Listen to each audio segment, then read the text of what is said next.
우리 종로지방 삼성교회를 담임하셨고 올해 은퇴를 하신 우리 문희수 목사님께서 오셔서 여러분들과 함께 예배하시고 또 함께 말씀을 나누게 되었습니다.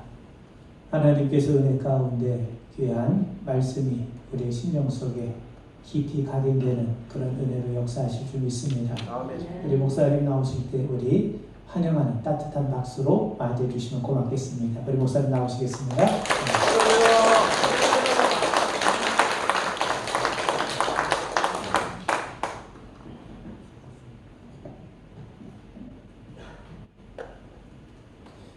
귀한 찬양 감사합니다.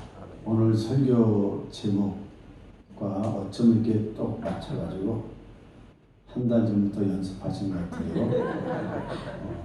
찬송의 은혜를 받으니까 사실 설교는 하나만 한데 여러분 찬송 은혜 많이 받으셨고 오늘 하나님 말씀을 덤으로 들으시면 감동과 감화가 있을 줄로 믿습니다. 아멘. 기도하겠습니다. 하나님, 내일일은 남 몰라요.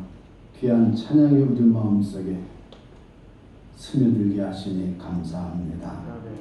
이 찬양을 힘입어서 아무것도 염려하지 말고 다만 기도와 감사로, 기도와 간구와 감사로 우리의 모든 것을 평강으로 살펴 주시옵소서.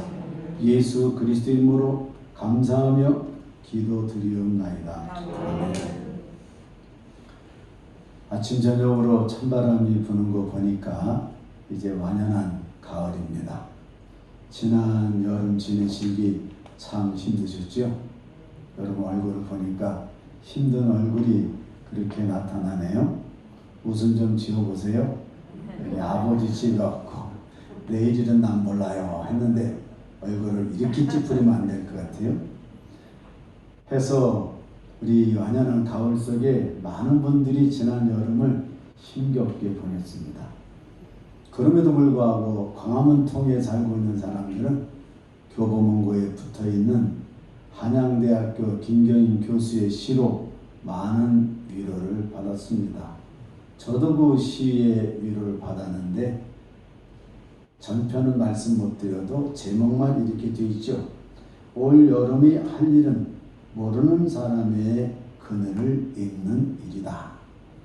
이 한마디, 올 여름에 우리가 하는 일은 전 국민이 힘들었는데 모르는 사람까지 드려진 얼굴과 마음의 그늘을 잇는 일, 그것을 함께 나누면서 지내는 일이다 했을 때 얼마나 고맙고 감사한지 시인의 통찰력이 우리 마음속에 올 가을에 할 일도 같은 교인 여러분들의 그늘진 마음을 읽는 여러분 되시기 바랍니다.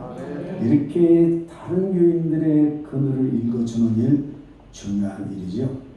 우리가 세상을 살다 보면 여러 가지 근심, 염려, 걱정에 얼굴과 마음의 그늘이 이렇게 드리워집니다. 2000년 전 빌립보 교회에 대한 사도 바울의 편지도 마찬가지죠. 그 시대를 사는 생로병사의 사람이나 이 시대를 사는 생로병사의 사람은 똑같이 살다 보면 그늘진 굴곡이 있게 마련입니다. 그래서 오늘 사도 바울께서 우리에게 주신 말씀은 그럼에도 불구하고 아무것도 염려하지 말고 다만 이라는 말에 초점을 두고 있습니다. 거꾸로 보면 모든 세상 일은 염려투성이고 걱정투성이고 근심투성이죠. 그런데 여기에 다만이라는 전환점이 있어요.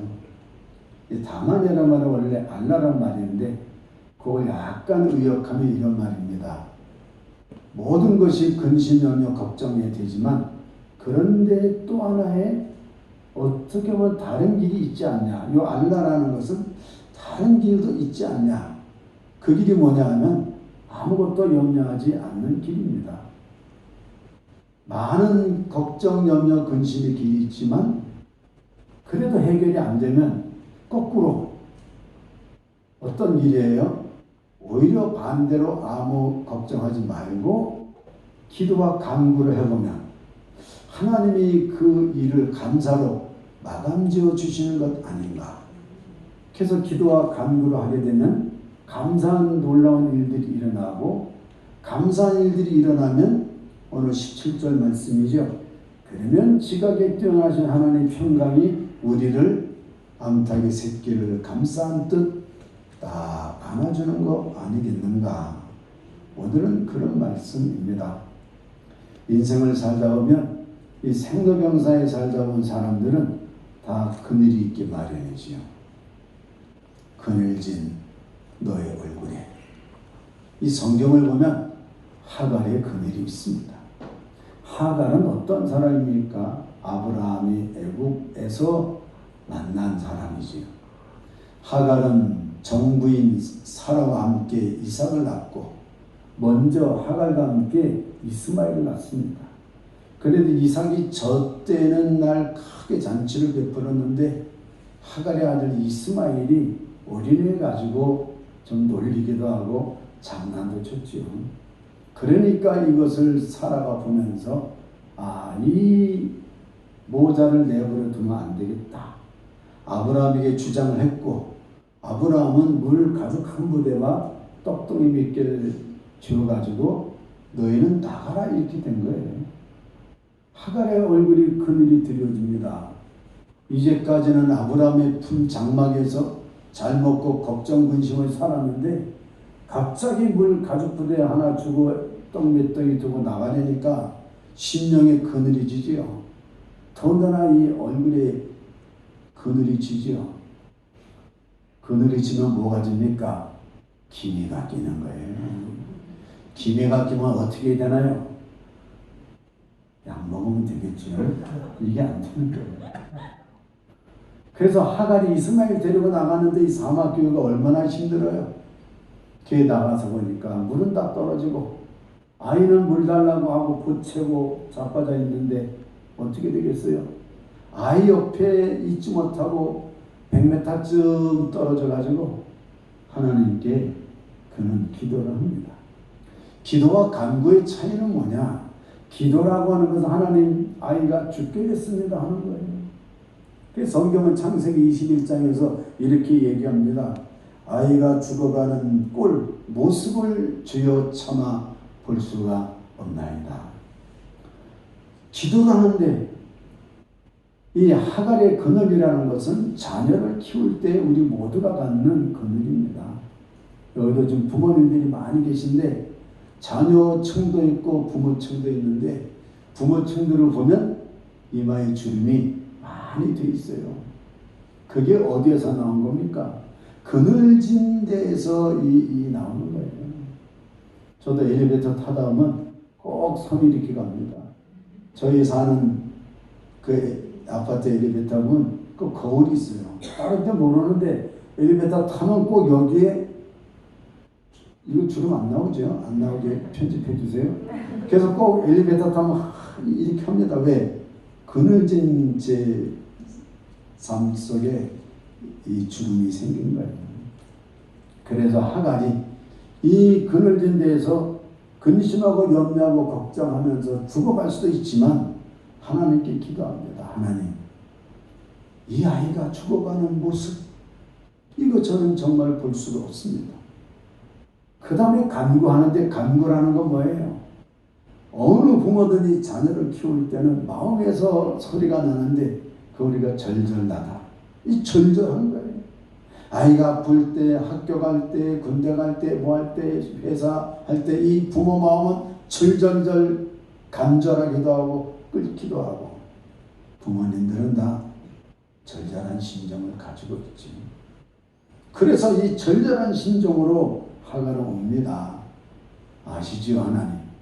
오늘 제가 여기 있어서 자식을 차마 죽는 꼴을 보지 못하는 차라리 저를 죽여주시기 바랍니다. 부모는요, 자식이 못 먹는 거 그 절절한 마음이고 뭐라도 하나 좋은 거 주려고 하고 아들이나 딸이 사업 자금 갖고 가서 실패하고 와서 또 그래도 부모는 이번이 마지막이다 해도 그 다음 가면 또 주게 되는 게 이 부모의 절절한 이 끓는 마음. 부모는 절절한 마음으로 자식을 키울 때 비로소 어른이 되는 것입니다. 부모가 어른이 돼요. 그래서 예전부터 내려오는 말이 뭐예요? 자식 이기는 부모가 없는 거예요. 여러분, 자식 이기는 부모 보았습니까? 형제끼리는 난을 일으키고 뭐 이렇게 해도 부모 자식지간에 부모는 이 절절한 것. 그래서 하갈은 그늘진 그 자녀를 키우면서 이 아이가 죽는 것 정말 보지 못하겠습니다 라고 하나님께 이야기하고 그 절절 끓는 마음으로 눈물로 하나님 앞에 뿌릴 때에 감사의 조건이 나오잖아요. 하나님이 너로 큰 민족을 이루겠다 하시고 그 근처에서 물을 터쳐가지고 하갈과 이스마엘에게 주니까 감사의 조건이 완성된 것입니다. 부모 여러분, 자식을 위하여 좋은 학원도 있고 좋은 선생도 있고 좋은 과목도 있지만 가장 중요한 거 자식의 이름을 대고 하나님께 울어보시기 바랍니다. 그 절절 끄는 마음으로 울어야 돼요. 저도 자식이 둘 있는데 한밤중에 갑자기 일어나는 경우가 있어요. 왜?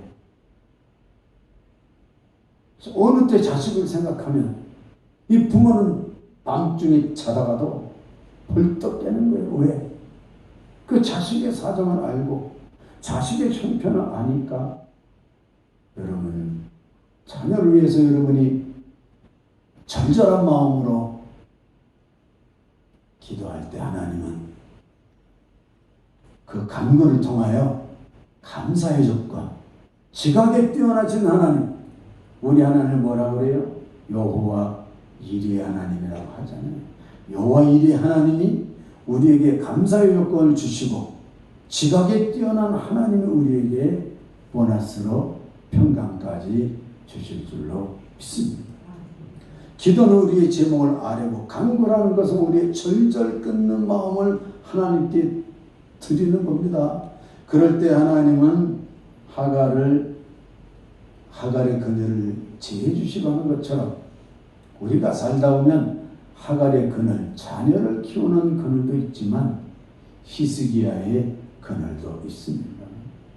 히스기야는 남왕국의 13번째 왕이지요.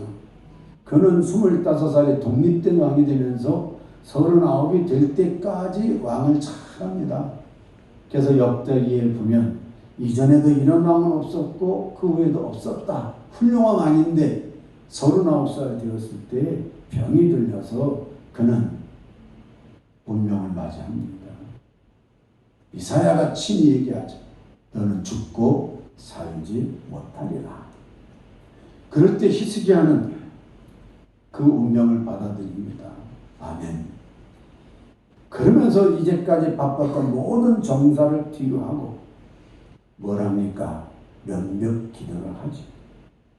저는 교회 있을 때 우리 교인들하고 기도를 가면 맨 마지막에 마지막 순서에 벽을 보고 다 무릎 꿇으시다. 그럼 우리 교인들이 40-50명이 이 벽을 향해서 다 무릎 꿇어요. 벽에다 손을 대시어 딱 듭니다.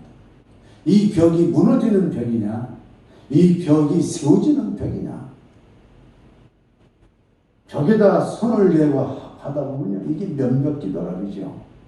우리를 가로막은 모든 벽은 반드시 하나님께 기도할 때 여리고성처럼 무너질 줄로 믿습니다. 벽이라는 것은 가로막는 역할도 하지만 벽이라는 것은 무너지는 역할도 해요.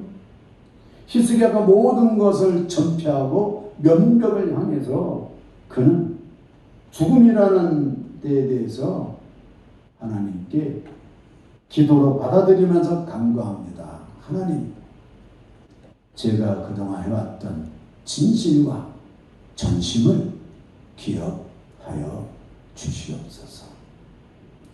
어떻게 살아오셨습니까? 우리가 원치 않는 병, 여러 가지 요즘의 병도 참 많은데 이 앓는다는 것 내 힘으로 해결할 수 없을 때가 참으로 많이 있죠. 여러분 그동안 어떻게 살아오셨습니까?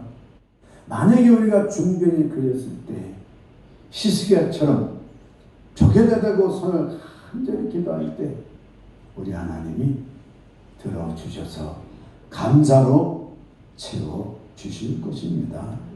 시인 박목월도 한 번은 엄청나게 아팠습니다. 그 아파가지고 나온 시가 무슨 시인가 하니까 네 믿음이라고 하는 시예요.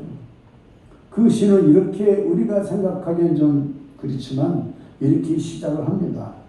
앓는다는 것은 하나의 축복이다.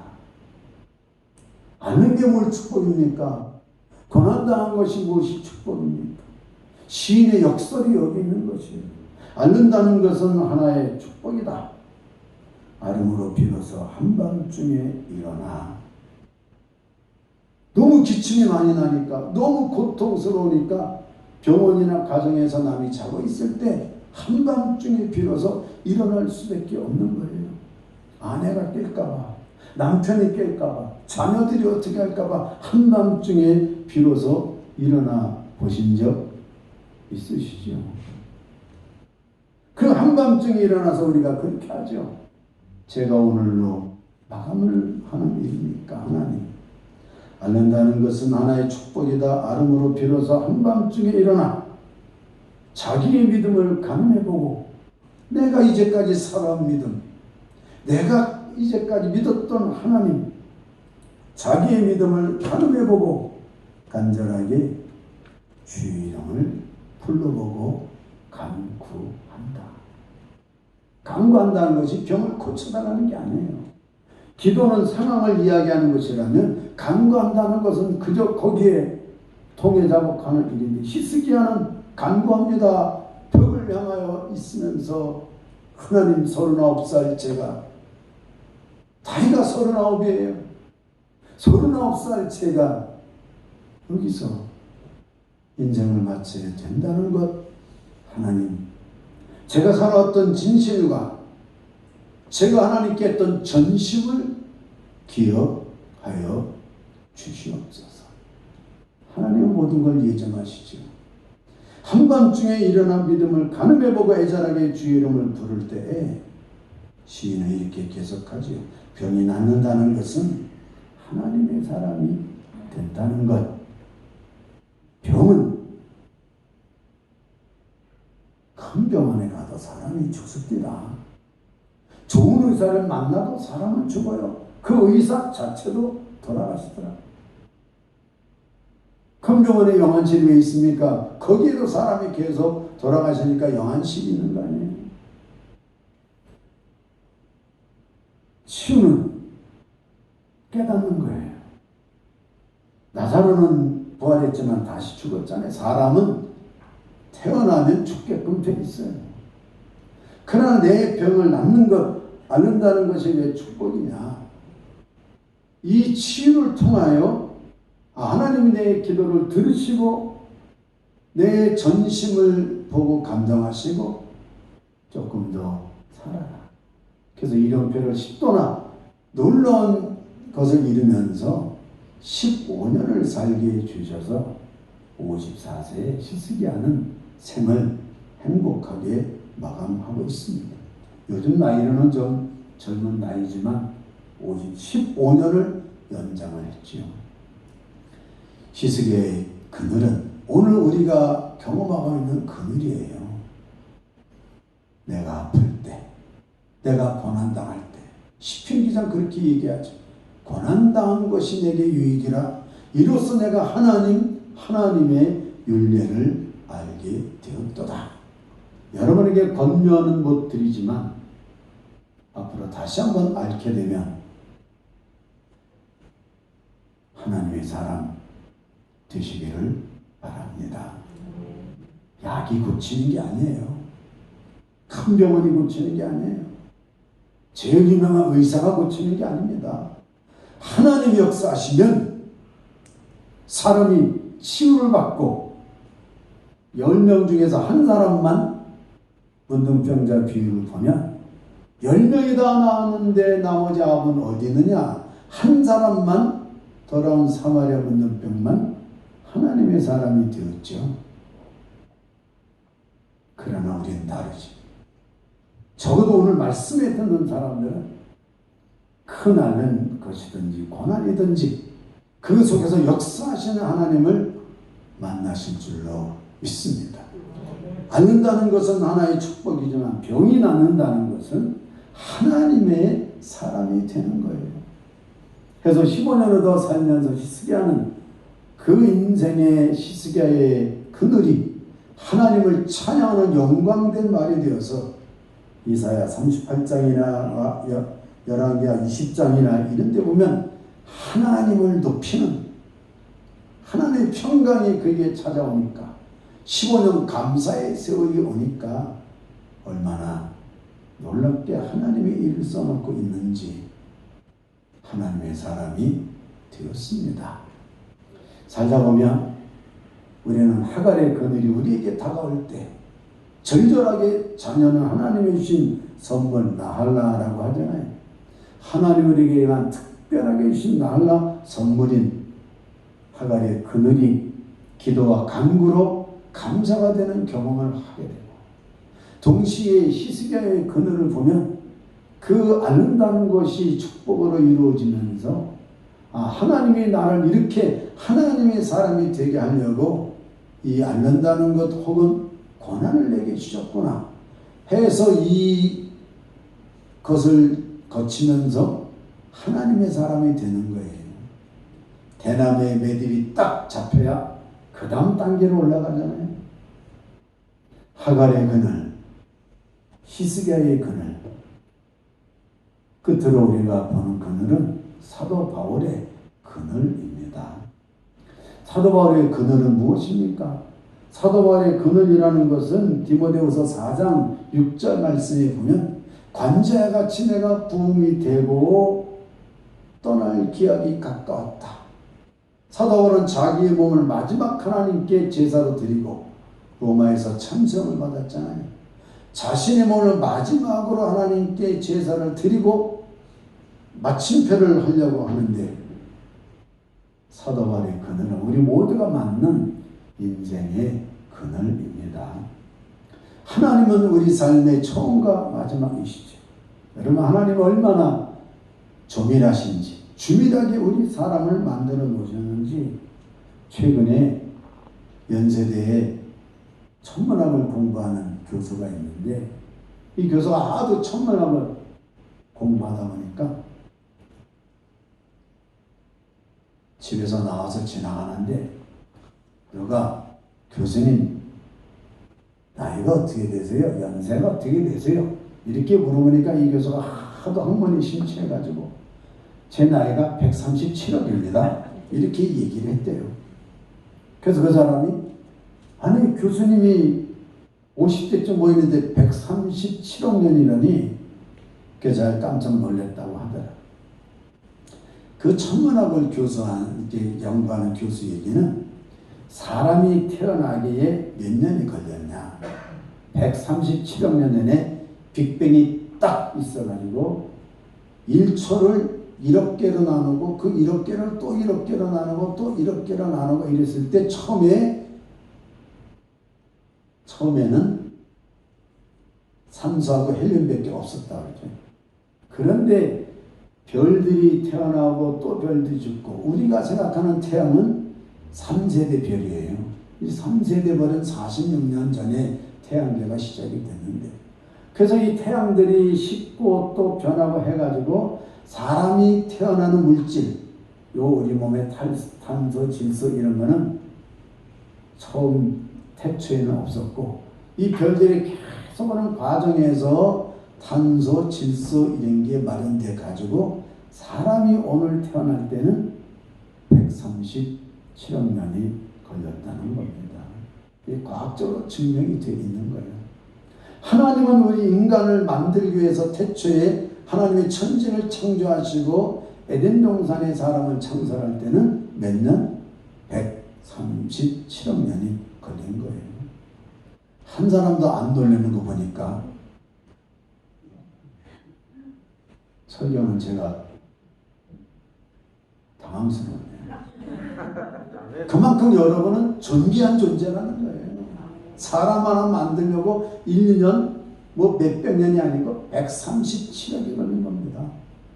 그래서 하나님이 사람을 시작하게 하시고 마감을 하시도록 한 겁니다. 그래서 사도 바울이 하나님이 신 기회로 말미암아 자기 인생을 되돌아보는 거예요. 내 인생 70여 성평을 보니까 하나님, 제가 이 죽음을 받아들이는데 제가 하나님께 간구합니다. 인생을 되돌아보니까 세 가지를 한 거예요. 선한 싸움을 싸우고 진리의 빛을 가지고 나에게 주어진 길, 윤동주의 서사도 있지요. 오늘도 나에게 주어진 길을 가야 되겠다. 나에게 주어진 길을 가고 주님, 저는 믿음을 지켰습니다. 그 말만 하는 거예요. 21세기가 되면서 학자들이 지난 2000년 동안 제일 위대한 발견이 뭐냐? 10개를 정했는데 그 중에 하나가 마침표입니다. 사람이 인생도 고정명이라는 말이 있잖아요. 마감을 할 수 있는 사람은 행복한 사람이에요. 중간에 인생을 떠나는 사람도 있지만 몇 살에 마감을 하든지 자기 인생을 되돌아보면서 반성을 하고 또 회개할 수 있는 기회를 갖고 하는 건 정말 행복한 일이죠. 이 세 가지 감사합니다. 주님, 주님을 알고 주님을 핍박하던 내가 주님을 알고 말씀을 전하는 선한 싸움 할 수 있도록 도와주니 감사하고, 나에게 주어진 길, 오늘 우리 옥인제일교회로 말하자면 옥인제일교회를 하나님의 선물로 여러분에게 주신 일입니다. 다른 데 쳐다보지 마세요. 다른 교회, 다른 목사는 없고 꼭 뭐예요? 우리 교회, 우리 목사님, 우리 교회, 이거는 육상 선수를 보면 8개의 트랙을 뛰어나가는데 수영도 마찬가지죠. 요 한 칸, 자기에게 주어진 칸을 레인이라고 합니다. 레인. 줄 긋는 거는 라인이지만 나에게 주어진 요거는 레인이에요. 몇 해 전에 세계 육상 선수권에서 그때 제일 잘 뛰는 사람이 레인을 밟아가지고 실격이 됐잖아요. 여러분, 다른 교회는 하나님이 여러분에게 주신 적이 없어요. 여러분에게만 주신 교회, 가정, 직장, 여기에서 이 레인에서 좌로나 우로나 치우치지 말고 최선을 지금 이 시간에 다하시기 바랍니다. 어느 사람은 그래요. 내가 10년만 젊었어도, 지금도 안 하는 사람이 10년 젊었으면 더 놀러 다니겠지. 내가 돈만 더 벌었어도, 돈 벌었으면 지금 여기 나오겠어? 딴 일을 하고 있겠지. 비트코인 하고 있겠지. 뭘 하고 있겠어. 여러분, 지금 이 시간 나에게 주어진 것 중요해요. 저는 오랜 동안 커피를 만들고 살았습니다. 웬만한 커피 전문가라고 볼 수 있죠. 이 사람들이 어느 때 가면 커피 주면서 아이, 이런 커피 마시겠어요? 제가 항상 이 얘기입니다. 제일 맛있는 커피는 지금 마시는 커피다. 그 커피, 지금 마시는 커피 중에서 더 맛있는 커피는 공짜로 마시는 커피다. 남이 사주는 거, 지금 먹는 거 제일 맛있는 거예요. 오늘 우리에게 주어진 레인, 내 집, 내 가정, 요 직장 조금 더 하다가 돈 많이 좀 딴 데 가야지? 아니에요. 하나님의 미랄이 떨어져 땅에 있으면 열매를 맺습니다. 그래서 이 주어진 레인에 사도 바울은 얘기하죠.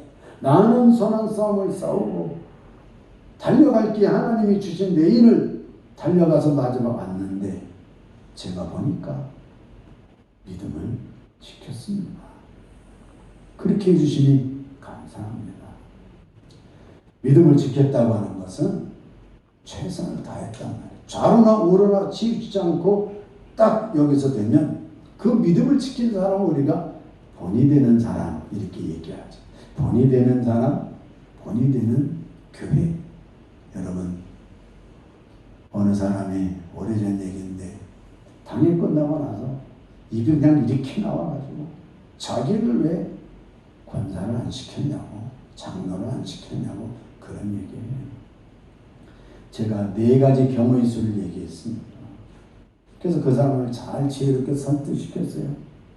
직분이 있어가지고 아무 일도 안 하는 사람, 직분이 없어가지고 아무 일 안 하는 사람, 직분이 있어가지고 많이 하는 사람, 직분이 없어가지고 일 많이 하는 사람. 누가 상 줄 거냐? 하나님. 그랬더니 사람이 대답은 잘해요. 직분이 없어가지고 많이 하는 사람. 그게 바로 당신이야. 그랬더니 아멘하고 안 가더라고.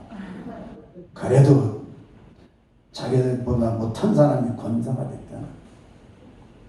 권사 잘못하면 꽁사 된다고 땅에 꽁꽁 타면도 묻어버린다고 하잖아요. 오늘 이 옥인 제일교회는 갈목할 만한 사람들이 저는 모르지만 있어요. 새벽 기도에 늘 지키면서 하나님께 대표로 기도하는 사람.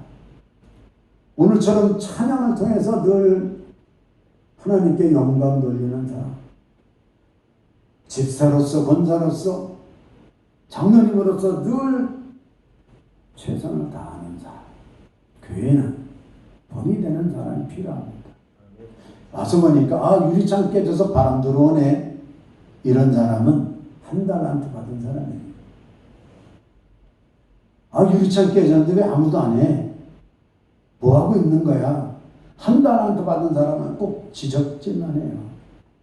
거기서 상 받는 사람 누굽니까? 목사님한테 가서 아무도 모르게 목사님 유리창 깨졌으니까 알아서 하세요. 더 상 받는 사람은 그 다음날 월요일에 유리업자를 데려와서 지도 내고 유리창 끼면요 하나님이 제일 기뻐하는 사람이 되는 거예요. 여러분 어떤 사람으로 우리 교회에 남고 싶습니까? 이 마감할 수 있는 거 인생의 그늘은 누구라도 달라요. 1살 때 죽는 어린이도 있고 30대에 가는 사람도 있고 60대, 70대, 80대에 가는 사람이 있는데 100년을 살아도 아무런 본이 안 되는 사람도 있지만 짧게 살아도 그 권사는 참 교회에 촉적을 남긴 사람. 제가 언젠가 미국 가서 화장실을 갔는데 그 대학 화장실 저 한쪽 구석에 요만한 팻말이 붙어 있어요. 시작은 In memory of Mr. 누구누구 이렇게 됩니다. 누구누구를 기억하면서 거기 보니까 그 사람이 흑인인데 화장실 청소만 30년을 했다고 그래요. 우리 보면 참 힘든 직업이지요. 근데 그 사람이 퇴임할 때 그 대학교 총장님이 이만한 사람이 없구나 본이 되는 사람에서 거기다가 훌륭한 교수들도 안 붙여주는데 그가 늘 닦던 화장실에 이렇게 팻말을 한 거예요. 누구누구를 기억하며 이 화장실을 쓰는 사람은 그 사람을 기억합시다. 오늘 사도 바울은 죽음을 받아들이면서 하나님께 기도와 간구